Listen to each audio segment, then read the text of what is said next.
this operation is officially off the rails. If you would please just do something. Oh, well, that's something, I guess.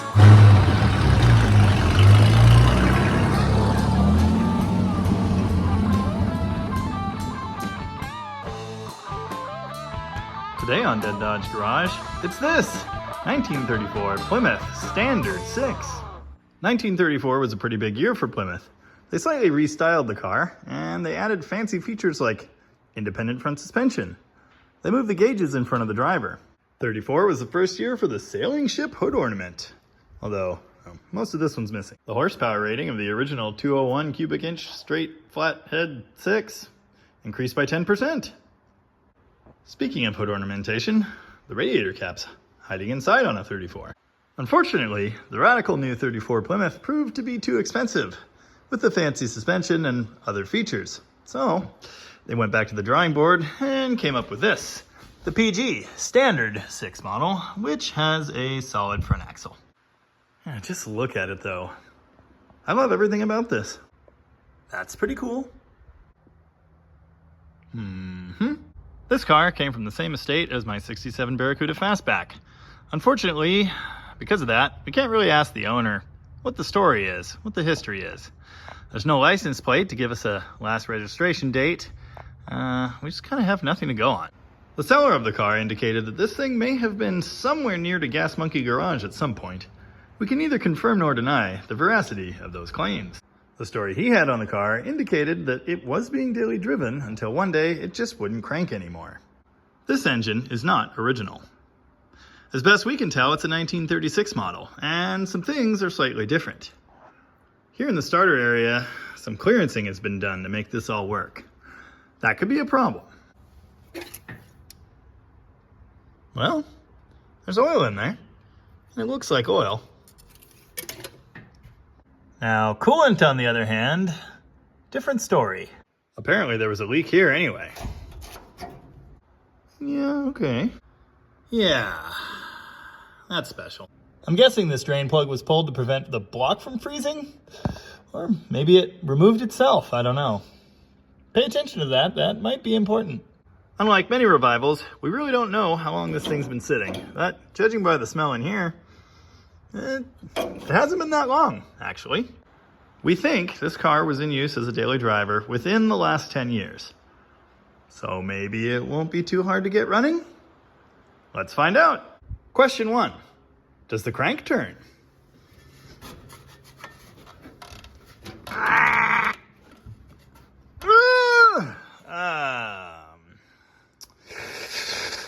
No.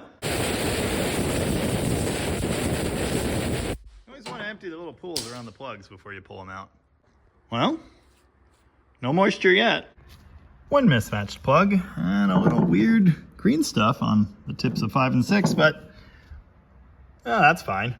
Well, everything looks good there, and I guess the next thing to do would be pull the weird mismatched starter and see if maybe it's just bound up. Well, the short answer is that ain't it. You can see some more custom machining that was done here to make this work. Look what I just found. The block drain. Made it the whole 4-hour trip home sitting right there.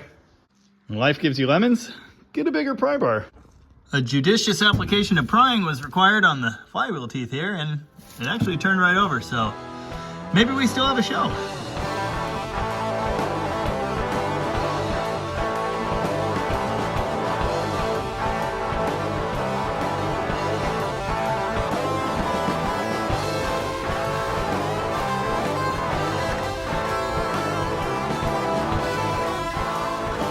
Reassemble and move on. Maybe I could get this starter nut back on. Allow me to go on the record now and say this thing needs new spark plug wires badly. Before we go any further, I think it's important to see if this engine will turn over, so let's do that. The battery lives in this Spartan interior under the seat somewhere. Oh yeah, there. Admire the wooden subflooring. It's a little soft. Oh, look at this. Black PG 13C. Wow. Oh yeah, admire this thing is currently an open roof model. It wasn't when it hit the highway. Admire this beautiful original dash panel. Also admire that it advertises right at the bottom, floating power. That was a marketing name for rubber engine mounts. The odometer reads 58,604 miles, and I believe it, but the engine's not original, so what does it really mean?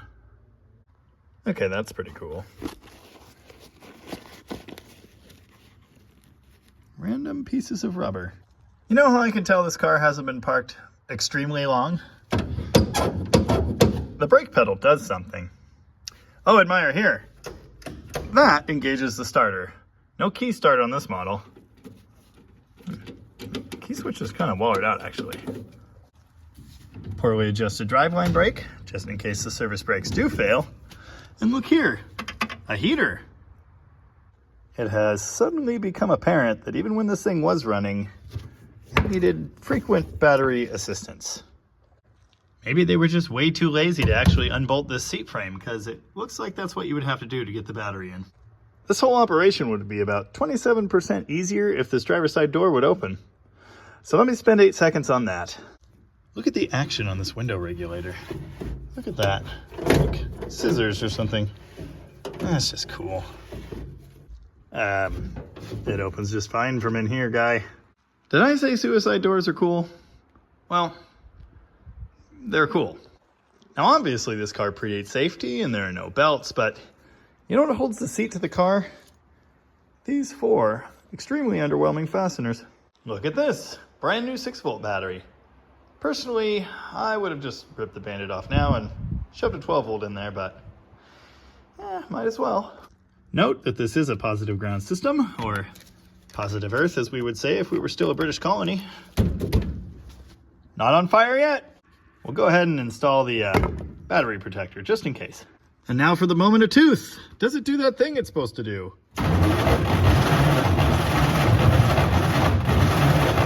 Short answer, yes.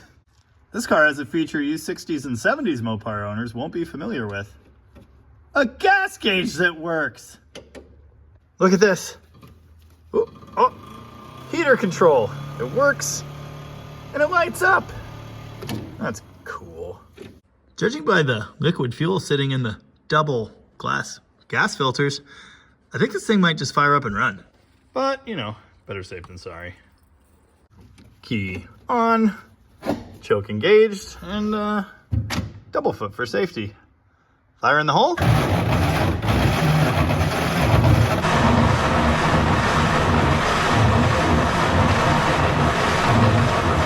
No fire in the hole. Yet. Alright, time to scrub the points. That's not at all surprising. Whoop. Easy. Round fenders are good for phones falling off. No! Don't do that! Damn it. Did you know that I'm easily distracted? Anyway, let's scrub the points. Look at the adjustment on these points. It's a tiny little hex. Anyway, haven't scrubbed them yet. Let's see if we have any sparkles. Yeah, we do. So I guess it just needs more fuel then. Unfortunate things happened. Tom tripped while unloading the trunk and, well, now the back window's in pieces. Luckily, it's just flat glass, and we have another one for a pattern. I've had a similar problem on 2 previous flatheads where the coil sparks, but it will not spark through the plug wires. That's definitely possible here, so we'll see. On the Power Wagon, the button fell out. I actually made a new one out of Chevy cap pieces, and that worked. On the M37, it just wouldn't spark through the cap, and a new one fixed it. Hopefully, we'll make it work with this thing. Also, hopefully I don't have to take Tom to the ER. Pretty sure his shin that he whacked on that bumper is gonna look like a watermelon in a minute here. Do we have spark at the end of the number 1 plug wire? Jeez, that's hard to do.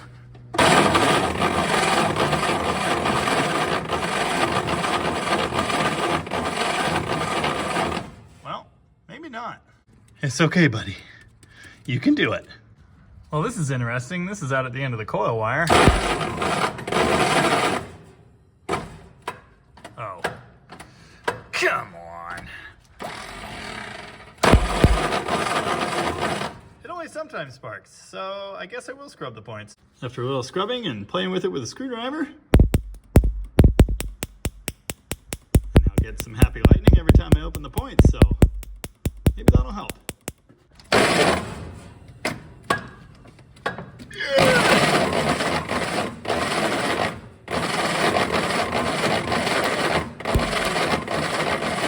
Huh. Still not 100% when it's cranking.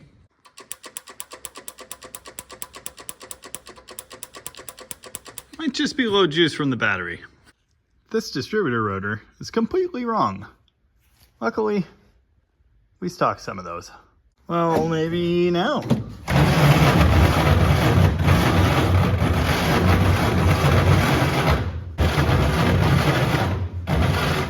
What a profound disappointment. Sometimes you tease these things with a bit of the good life and they fire right up, so let's give it a shot.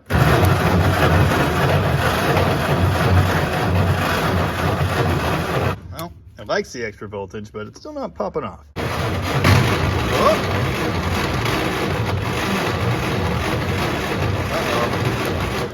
I don't like that noise. I don't think Mr. Starter's very happy with me. No, Mr. Starter's not at all happy with me. Whoopsie! It's fine. We'll just introduce forced air cooling.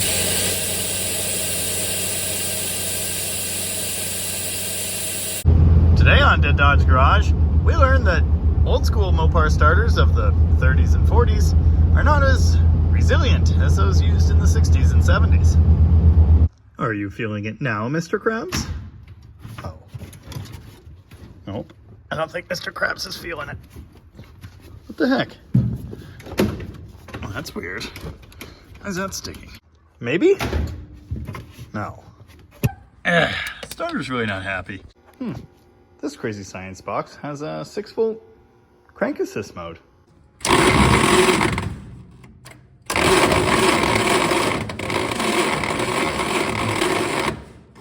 Really helping the starter be less angry, but it's doing something. Thanks to a random mountain of Power Wagon parts, we might have starter options. It's not as simple as a bolt-on swap, but we might be able to make something work. The first one I dragged 100 feet was no good. Luckily, we've got options. So, what do you know about rebuilding flathead starters? I'm gonna try and make one good one out of two pretty bad ones. Here's how you rebuild an irreplaceable starter.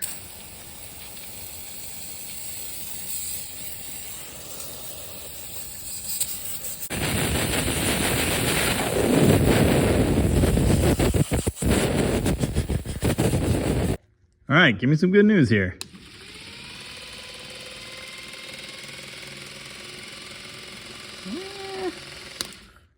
Well,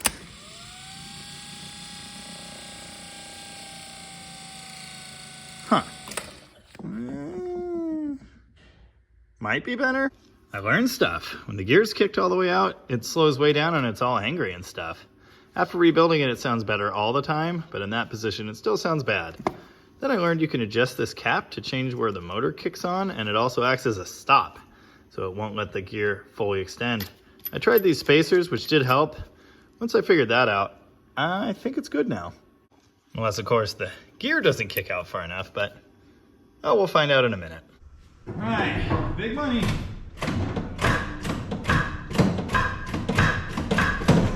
not very big money. Well, because I didn't hook the starter button up, obviously. Big money.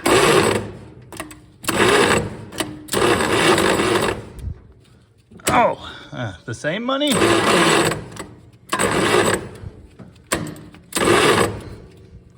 What a profound disappointment. I turned the jump box on, but I didn't plug it in. It hasn't helped much. Or no, actually. All right, this operation is officially off the rails. Revive this 34 Plymouth, they said. It'll be fun, they said. Big money. And just won't do it. Will not do it. My dearest Mrs. Jamie, it feels like years I've been rebuilding starters for this 34, when in reality it has only been 4 hours. However, even if I do return home, I feel like part of me will always be here. Miserable. Ever yours, Jamie. But wait!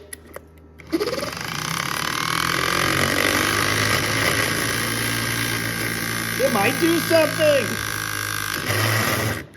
Maybe, but maybe not. If you would please just do something. Oh, well, that's something, I guess. It's a no, gang. That one worked great until I started grinding on it to make it match that one. Now it doesn't work great anymore. I think the brushes are all full of sawdust. That's fine. Well, it's not really fine. It's actually extremely frustrating. And it'll also take like 10 hours of grinding to make that be like that, so yay. We'll either revisit this on a different day or, you know, we won't. There's always the tow start it behind the Jeep option. More on that later. You stay there now. Think about what you've done.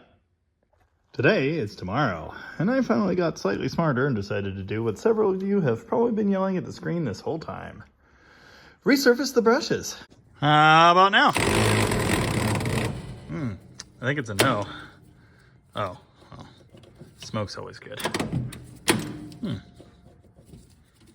How about a good battery?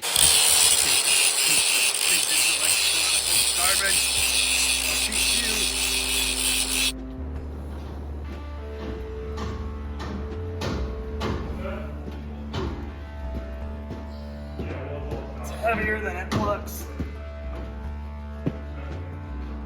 Just keeps getting better. Well, how's that help? Always follow your dreams, even if they're kind of dumb. Hey, it'll either work or it won't, right?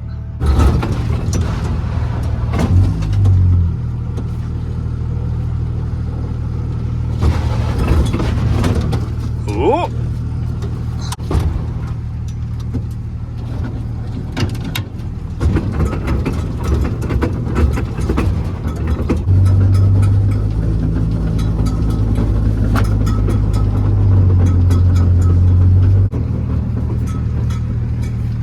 Bummer.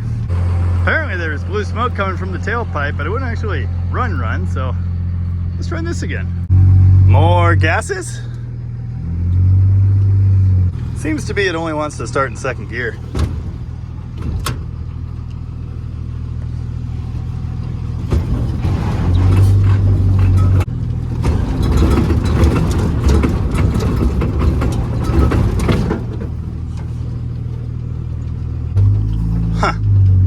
Stubborn unit. I think it's just sliding the tires. It's a runner! I just had to try harder and retard the timing. It idles! Clutch slips a little.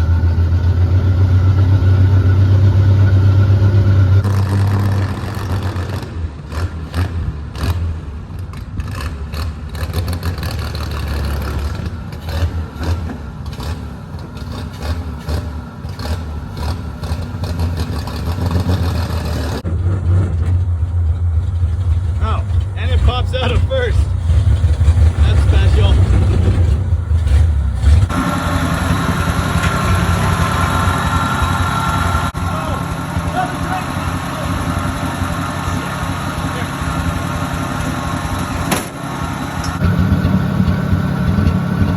It's popping popcorn.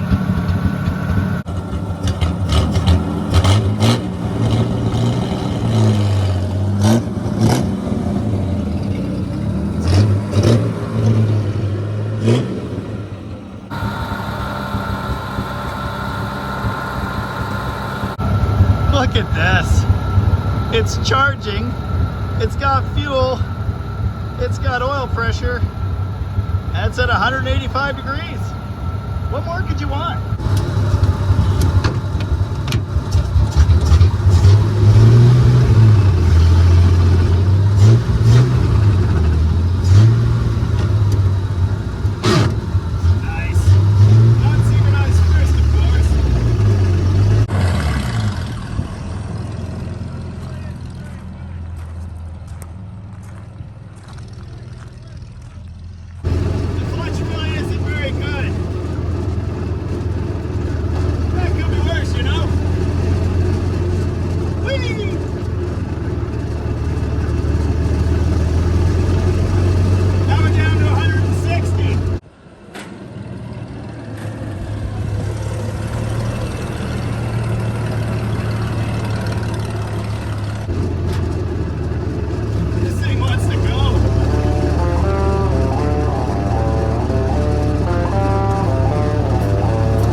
Well, there you go. 1934 Plymouth running and driving again, albeit with some minor transmission issues, after, I don't know, some number of years. Proof that if it's an old flathead you want to make run, you probably shouldn't bet against it.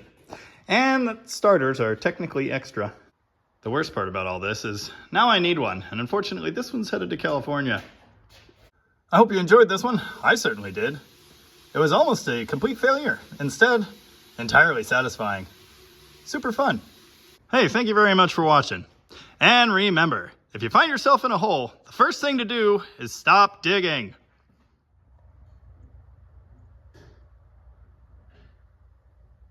'34 Plymouth update. It's the next day, and today we had to move it. So we bump started it with 3 guys rolling backwards down the driveway. It fired right off. This thing's amazing.